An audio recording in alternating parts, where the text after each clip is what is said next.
දීලා நீங்கள் எங்களுக்கு வாக்களித்து අපි ආණ්ඩුවක් දුන්නා. எங்களுக்கு அரசாங்கத்தை வழங்கினோம். අපි මොකද කරන්න ඕන? நாங்கள் என்ன செய்ய வேணும்? ආණ්ඩුවේ තියෙන බලය තමයි அரசாங்கத்தில் உள்ள එම அதிகாரத்தை සම්පත් ආරක්ෂා කරලා அந்த வளங்களை பாதுகாத்து එම ජනතාවට උරුම කරලා දෙන එක. அந்த மக்களுக்கு உரியதாக்குறது. අන්න ඒ දේ කරන්න අපි මැදිහත් වෙනවා. அது செய்யறதுக்காக ඒ தலையிடுகிறோம். වගේම අපි දන්නවා அதே எங்களுக்கு தெரியும். විශේෂ 1983 ඉඳන් குறிப்பாக 1983 இருந்து විශාල දෙමළ ජනතාවක් மிக அதிகமான தமிழ் மக்கள் මේ රට අත්හැරලා ගියා. இந்த நாட்டை விட்டு சென்றார்கள்.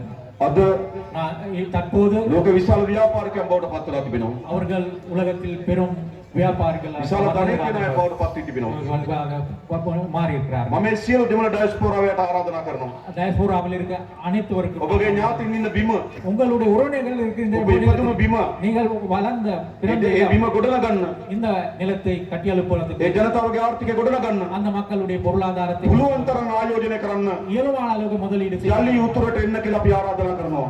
மீண்டும் வடக்குக்கு வர வேண்டும் என்று சொல்லி நான் යලි ලංකාවට එන්න කියලා අපි ආරාධනා කරනවා. மீண்டும் இலங்கைக்கு வர வேண்டும் என்று சொல்லி සුරක්ෂිතයි. இந்த நாடு பாதுகாப்பானது. ජාතිවාදයෙන් තොර රටක්. இனவாதம் இல்லாத ஒரு நாடு. හැම වෙලාවක කෙනාගේම අයිතිවාසිකම් සාධාරණ ලෙස පිළිගන්න රටක්. எல்லோருடைய உரிமைகளும் சாதாரணமாக හැම நியாயமாக සංස්කෘතියකටම ගරු කරන රටක්. எல்லா பண்பாட்டினையும் மதிக்கின்ற ஒரு நாடு. හැම අයිතිවාසිකම්ම ආරක්ෂා කරන්න පෙළඹෙන රටක්. எல்லாருடைய பாதுகாப்பையும் உரிமைகளும் ලාලගේ අපිට ආරාධනා කරනවා. எனவே அவர்களுக்கு நாங்கள் නැවත මේ රට ගොඩනගන්න ඔබගේ ආයෝජනය කැඳවන්න.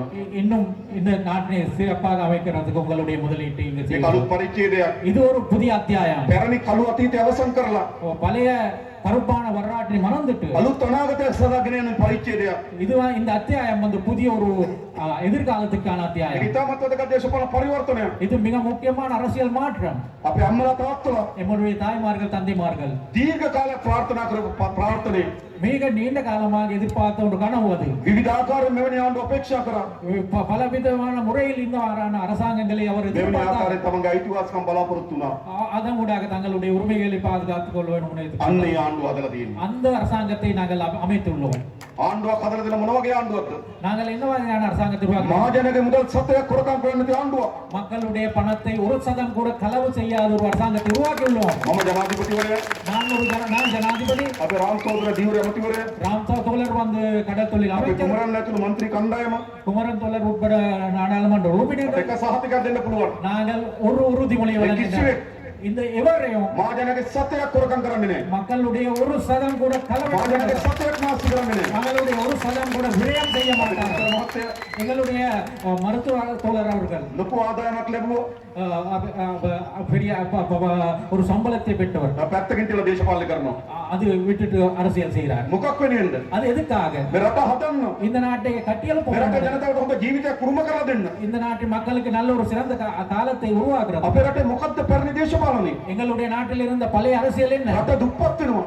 நாடு வறுமை நோக்கி ජනතාව දුප්පත් වෙනවා. மக்கள் வறுமை நோக்கி செல்கிறது. පාලකයා පොහොසත් වෙනවා. ஆட்சியாளர்கள் செல்வந்தர்கள் ஆகிறார்கள். හයිට්ස් වල පාලකයා පොහොසත් වුණා.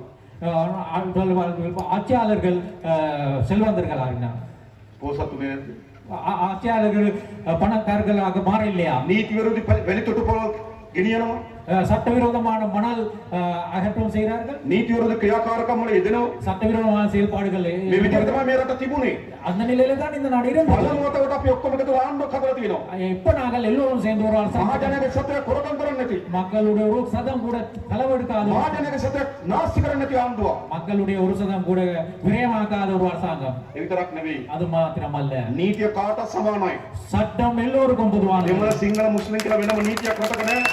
சிங்கள தமிழ் முஸ்லிம் என்ற ஒரு சட்டம் இந்த நாட்டில் ගහේ තියනට එක නීතියක්, දුප්පත් අයට තව නීතියක් එහෙම නැහැ. செல்வந்தருக்கு ஒரு சட்டம், வறுமையான ஒரு சட்டம் என்றது இல்ல. අපේ රටේ නීතිය කොහොමද තිබුණේ? எமது நாட்டில் எப்படி சட்டம் ගහේ இருந்தது? තියනට එක නීතියක්, பணம் உள்ளவர்களுக்கு ஒரு சட்டம், දුප්පත් අයට තව නීතියක්. வறுமை உள்ளவர்களுக்கு வேற ஒரு சட்டம். ඒ යුගයේ අවසන්. அந்த காலம் முடிந்து விட்டது. තමනාසල බලන්න. நீங்கள் இப்ப பாருங்கள், පෞගේ දවස්වල கடந்த சில நாட்கள்ல ලියාපදිංචි නොකළ වාහන විශාල ප්‍රමාණයක් අහු වෙනවා. பதிவு செய்யப்படாத வாகனங்கள் நிறைய பிடிபட்டு கொண்டுள்ளது. සාමාන්‍ය ගමේ කෙනෙක් உதாரணமாக எடுத்துக்கொண்ட ஒரு கிராமம் අංගතාඩුවක් නැතුව බයිසිකලයක් පාරට දාන්නේ. ஒரு நம்பர் பிளேட் இல்லாத ஒரு மோட்டார் சைக்கிள் ரோட்டுக்கு கொண்டு போனார். හැබැයි ඇමතිවරු ஆனால் அமைச்சர்கள் என்ன ලොකු වාහන පාරට දානවා ලියාපදිංචි කරන්නේ නැතුව. ஆனால் அமைச்சர்கள் என்ன செய்திருக்கிறார்கள் என்றால் பதிவு செய்யப்படாத பெரிய ஒரு வாகனங்கள் ரோட்ல போய் கொண்டு ඒගොල්ලන්ට නීතිය නැහැ. அவர்களுக்கு சட்டம் இல்லை. නීතියට උඩින් හිටිය අපේ රටේ පාලකයෝ. ஆட்சியாளர்கள் சட்டத்துக்கு உயர்ந்த நிலையில் இருந்தார்கள். ලංකාවේ පළමු වතාවට இலங்கை முதலாக කාට සමාන නීතියක් තියෙන රටක් හදලා තියෙනවා. எல்லோருக்கும் பொதுவான சட்டம் உள்ள நாட்டை நாங்கள் உருவாக்கியுள்ளோம். දැක්කනේ පහුගිය දවස්වල நீங்க கடந்த காலத்துல பார்த்துருக்கோம். පොලිස්පති පොලිසියට බය හැංගිලා හිටියා. அதாவது போலீஸ் மா அதிபர் போலீஸுக்கு பயந்து பதுங்கி இருந்தார். පොලිස්පතිට හැංගෙන්න දෙනවා කියන්නේ அதாவது போலீஸ் மா அதிபரே பதுங்கி இருக்க வேண்டிய நிலைமை නීතිය இருக்குவாங்க. කාට සමානයි. சட்டம் எல்லோருக்கும் பொதுவானது என்பதுதான். නීතියේ භාගයට නීති නැහැ. அதாவது அறவாசிக்கு சட்டம் හැම உண்டு. කෙනාටම නීතිය එක සමානයි. எல்லோருக்கும் சட்டம் பொது. ඕන්න දෙම රටක් அவ்வாறு நாடு தேவையா? අර අපිට උතුරුමඩ පළාතේ எங்களுக்கு இதுக்கு பக்கத்தில் இருக்க வட மத்திய மாகாணம் මහමැතිවරයෙක් හිරිය ගියා. முதலமைச்சர் சிலைக்கு போனார். ආණ්ඩුවට කරපු පාඩුව ලක්ෂ 26යි. அரசாங்கத்துக்கு மேற்கொள்ளப்பட்ட நஷ்டம் வந்து 26 லட்சம். හිරේට අවුරුදු 16යි. சிறை தண்டனை 16 வருடங்கள். හොඳට නරකද? அது நல்லதா கூடாததா? මේ වෙලාවේ இந்த நேரத்தில் මහමැතිවරු දෙන්නේ රිමාන්ඩ්.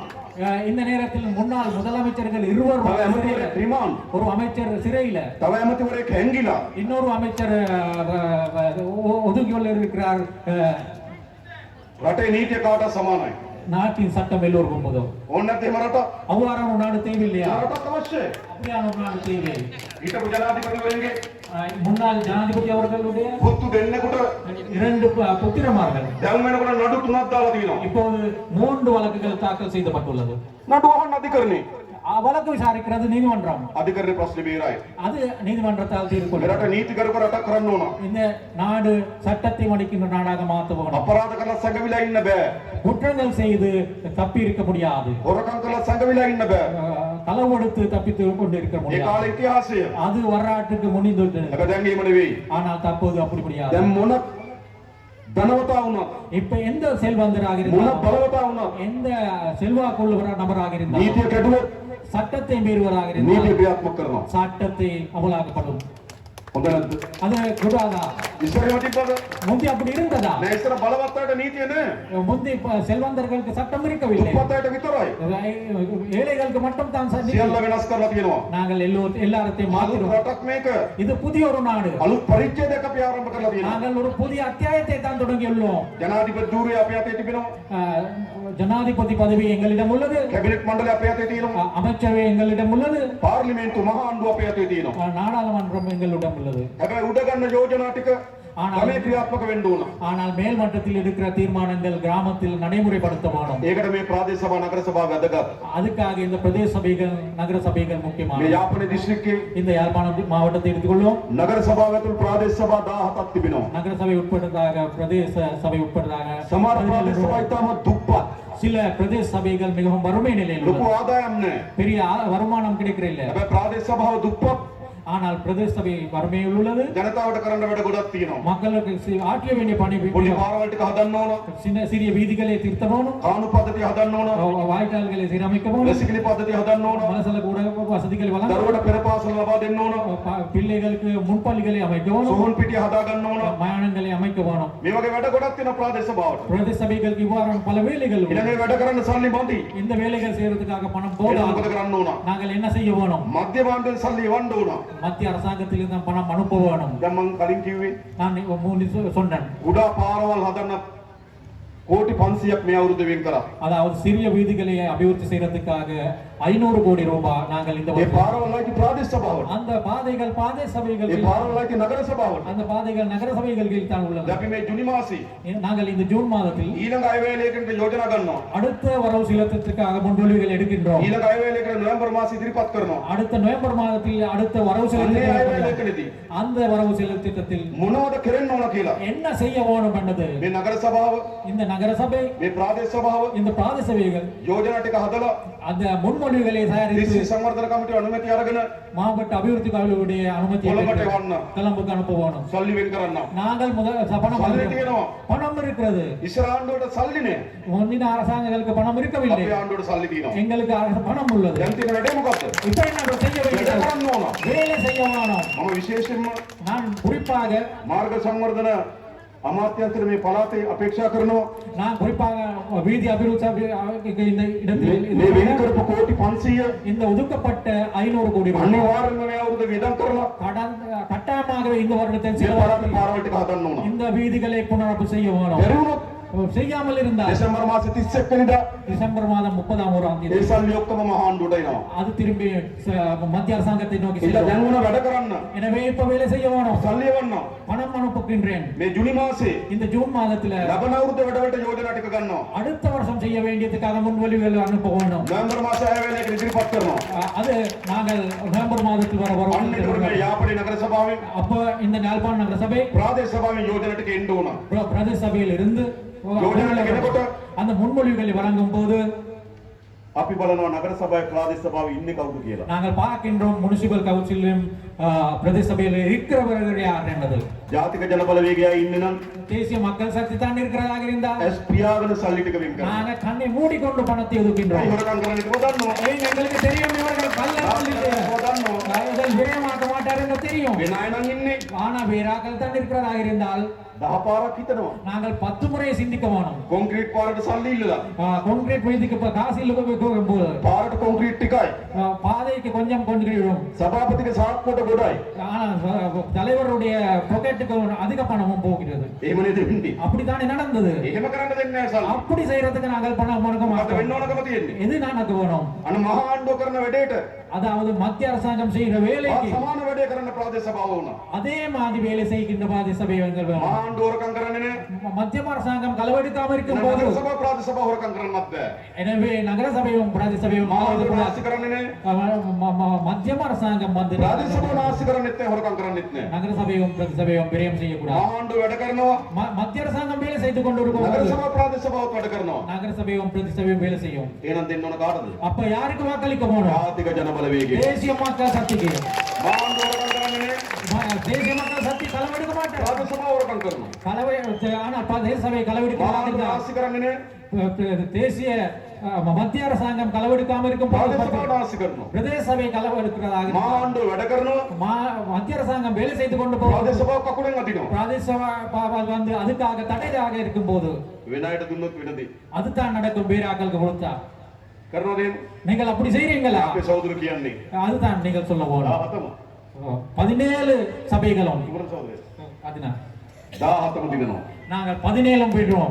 අලුත් පරිච්ඡේදයක් අපි ආරම්භ කරනවා. நாங்க புதிய ஒரு அத்தியாயத்தை தொடங்குவோம். ආණ්ඩුව සල්ලි දෙනවා. மத்திய அரசாங்கத்திலிருந்து பணம் ප්‍රාදේශ கொடுக்கப்படும். සභාව සල්ලි එකතු කරගන්නවා. பிரதேச சபை ஊடாக பணம் ඒ திரட்டப்படுவோம். ටික පරිස්සම් කරලා அதனை நாங்க பாதுகாப்பு පළාතේ වැඩ ටික කරන්න. பிரதேசத்தை வேலைகள் செய்ய පළාතේ වැඩ ටික මෙහෙවන්න. பிரதேச வேலைகளை நெறிப்படுத்துவதற்கு ජාතික ජන බලවේග නගර සභාව ප්‍රාදේශ සභාව බාර දෙන්න. தேசிய மக்கள் சக்திக்கு பிரதேச சபையும் நகர சபையும் ஒப்படைக்குவார்.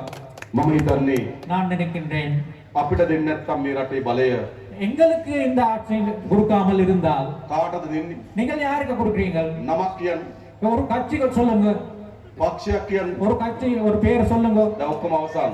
இது எல்லாம் முடிந்தது. මේ රටේ අනාගතේ තියෙන්නේ இந்த நாட்டில் எதிர்காலம் ජාතික உள்ளது. ජන බලවේගය මත. தேசிய மக்கள் சக்தி மீது නැවත මම இன்னும் විශේෂ විශ්වවිද්‍යාලන්ත වෙන්න ඕන තමුන්නාන්සලට. மறுபடியும் நான் உங்களுக்கு நன்றியை தெரிவித்துக் கொள்கிறேன். අපි දකුණේ සිංහල ජනතාවත් එක්ක நாங்கள் தென்னிலங்கை சிங்கள மக்களுடன் දීර්ඝ කාලයක් දේශපාලනය කරා. நீண்ட காலமாக அரசியல் செய்துள்ளோம். අපි මහන්සි වුණා. நாங்கள் முயற்சித்துள்ளோம். ගෙවල් වලට ගියා. வீடு வீடாக சென்றோம். ගම්වල රැස්වීම් තිබ්බා. ஊர்களில் கூட்டம் வச்சோம். විශාල වෙනසක් දරුවා. நாங்கள் மிகவும் கடுமையான முயற்சி எடுத்தோம். හැබැයි මේ උතුරු